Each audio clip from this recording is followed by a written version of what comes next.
మౌనం మాట్లాడిన రోజు. ఒక చిన్న గ్రామం. ఆ గ్రామంలో రాము అనే యువకుడు ఉండేవాడు. చదువులో సాధారణం, డబ్బు లేదు, సపోర్ట్ చేసేవాళ్ళు లేరు. కానీ ఒక్క విషయం మాత్రం చాలా ఇష్టం: పని మీద నమ్మకం. గ్రామంలో వాళ్ళు రాము గురించి ఏమనేవాళ్ళో తెలుసా? వీడికి ఏం వస్తుంది? ఇంత మౌనంగా ఉంటే జీవితం ఎలా నడుస్తుంది? మాటలు రావు, డబ్బు లేదు. రాము మాత్రం ఒక్క మాట కూడా మాట్లాడేవాడు కాదు. వాళ్ళు మాట్లాడుతుంటే అతను పని చేస్తూ ఉండేవాడు. రోజులు గడిచాయి.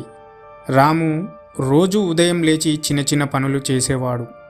ఒకరోజు అతని స్నేహితుడు అడిగాడు, అన్ని మాటలు నీ మీద పడుతున్నా నువ్వెందుకు మౌనంగా ఉన్నావు అని.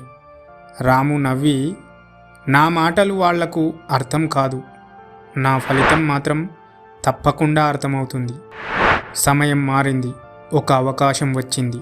చిన్న పని, కానీ పెద్ద బాధ్యత. గ్రామంలో ఎవరూ ముందుకు రాలేదు, కానీ రాము ముందుకు వచ్చాడు. అతను మాటలతో కాదు, పనితో నిరూపించాడు. రోజులు, నెలలు, ఏళ్ళు, అదే గ్రామం, అదే ప్రజలు. కానీ ఈసారి మాటలు మారాయి. రాము ఎంత మారిపోయాడు! మనం తప్పుగా అంచనా వేశాం. వీడే మనకు ఉదాహరణ. చివరి మాట.